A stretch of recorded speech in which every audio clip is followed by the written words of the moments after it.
Hello, everybody, and welcome to the Design Doha Forum. Today is the first of the 5 days, and we will begin with our opening statement with Mr. Rafal, who will speak to you about Biennale and design biennales in general. This would be followed by a panel on a similar topic. Thank you very much.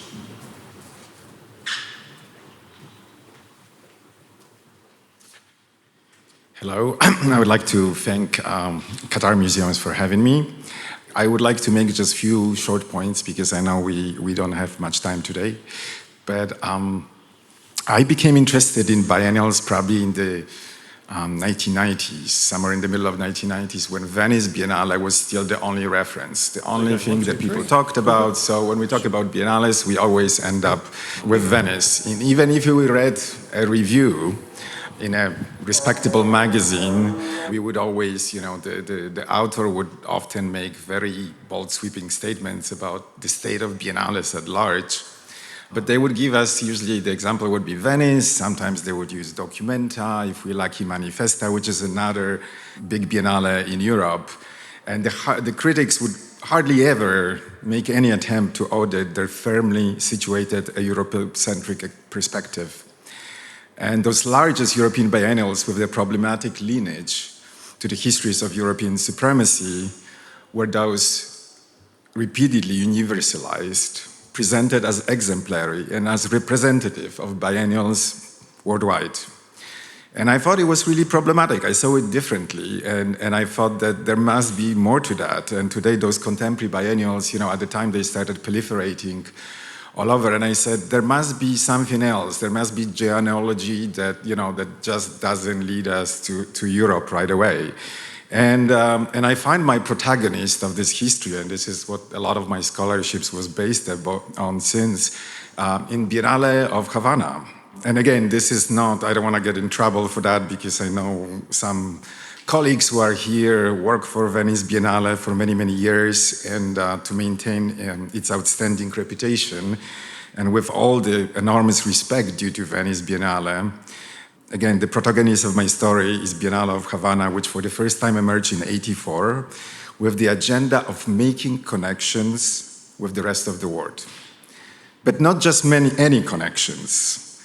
It manifestly privileged the South-South connections, giving visibility to artists and creative talent living and working outside Western metropolitan centers.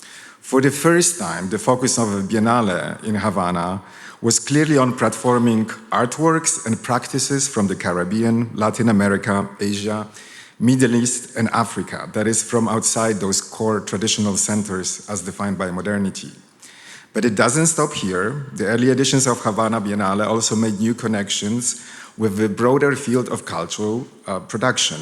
For example, the third edition was conceived as a vast panorama of creative activity. Along with painting and photography, we could also see the sections dedicated to Latin American textiles, African wire toys, and even Arabic calligraphy. The inclusion of artifacts outside of what Western European canon at the time considered as art coincided with some parallel attempts to do the same thing in the West, most notably famous exhibition Magiciens de la Terre, curated by Jean-Hubert Martin at Centre Pompidou in Paris the same year. There is another important type of connections that Havana Biennial tried to make since its inception, and these are the connections between the arts and non-artistic disciplines, from humanities to social and political science, from economics to urban studies. Havana Biennale has expanded the traditional model of one central exhibition into an assortment of shows, panel discussions, lectures, performances, and workshops led by artists, designers, making a lasting impact on the way we produce and curate biennales today. Today, it's really sort of bread and butter of biennales, but this in Havana already happened in mid-'80s. So once again, this is not my intention here to diss the importance of Venice Biennale.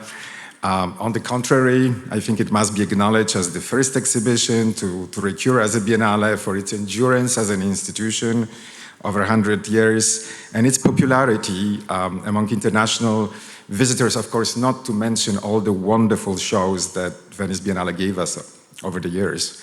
Nonetheless, the Venice Biennale was founded as a celebration on 19th century idea of nation state, which is still reflected in the structure of national pavilions, which for better or for worse closely reproduce the political and economic relations in the world outside of the Giardini. The Havana Biennale, by contrast, emerged in the advent of major historical transformations concurrent with the acceleration in the processes of globalization, synonymous with transnational, multicultural, and diasporic identities. Therefore, the importance which I'm assigning to Havana is that it captured and marked a period of major transformations in the art world and in the world, which determined the course of global proliferation of biennials as we've seen since the mid-80s. And I wish I could show you some map if you ever want to visit. I work for this organization in New York called Biennial Foundation. It's a small nonprofit think tank. And we actually have a map of all the biennales, including architecture and design. So you can see that actually from the mid-80s, we went sort of from 5 to over 300 today. But again, the thing that I would like to stress that it's not a European phenomenon. Granted, we need to see it as a truly global phenomenon today. So since the 80s, the biennials have been responsible for substantially reshaping the geographies of creative and cultural industries. They no longer revolve around those few Western capitals like Paris or London that were empowered through modernity. And while some biennials still enjoy the benefit of more attention than the most, today the biennials are on every continent, including Antarctica. So there is, again, it's not a European phenomenon, it's truly global. And I think the activity that we see here in the Arabian Peninsula is truly emblematic of these transitions. We have now biennales in Sharjah, Riyadh, Jeddah, Alula, and in Doha that showcase tremendous cultural potential in the region and the desire to foster outbound connections. As a part of the process of redrawing maps and reshaping networks, the biennales have also contributed to unprecedented mobility of artists and creatives, and even to some extent to instituting this new, so popular non-profession of a contemporary curator. Over years, biennales have become one of the most significant, if not the most significant form of contemporary exhibition making. Today's creative world calendar revolves around the biennales as much as it does around the trade fairs and exhibitions at the major museums. Biennales have been laboratories for new ideas and drivers of multidisciplinary discourses surrounding art, design, and architecture. They continue to be generators of new encounters, new connections. And indeed, this process of setting up and producing biennale can be very often boiled down to a simple act of reaching out. Patrons reaching out to a curator, curator reaching out to artists or a designer, artists reaching out to the audiences, host city reaching out to local, regional, and international visitors, creating a vast network of lasting connections. In parallel with generating the connections and infrastructure for art, design, and architecture, the contemporary biennials can also be seen as important generations of the public sphere, a particular type of public sphere, which I would call global public sphere, that is capable of addressing some of the key predicaments of our times, such as climate crisis, legacies of colonialism, identity, migration, and diaspora. The biennial's exhibition space, as well as surrounding spaces, such as this auditorium, where this discourse is being produced, can be seen as what James Clifford, in late 90s, described as a contact zone, a space in which people from diverse geographical, cultural, and historical background come in contact to put into play inherited asymmetrical relations of power, and often with the desire to change them. It's a space of polyphony and diversity. Artists, designers, architects, and now curators are able to inspire change and makes us see differently. They're capable of making meaningful statements, sometimes daring statements, in good times and dire times. And they should never be discouraged from doing so. We opened Design Doha at the heart of New Downtown designed with sustainability in mind. And I would like to call out here to all the creative minds in the room or in other rooms in this building to help us think about the ways in which we can continue to make biennial exhibitions more sustainable and adaptable.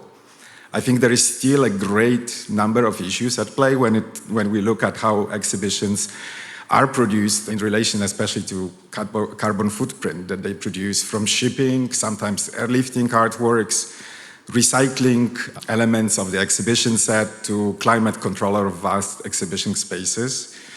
But in the meantime, I would like to also applaud everyone who worked really hard to coordinate and stagger the events that are currently happening in the region at the moment. We had the second edition of the Riyadh Contemporary Biennial opening in Riyadh next week. Here we have Qatar Creates and Design Doha, followed by Art Fair in Abu Dhabi, Sharjah March Meeting, and then Culture Summits in Abu Dhabi and Alula as well. And I think that, simple act of coordinating these dates actually makes a huge difference because so many of the colleagues who are here actually could travel less, yet enjoy the ultimate luxury of the post-pandemic era, which is meeting people and creating connections, both professional and personal. Thank you.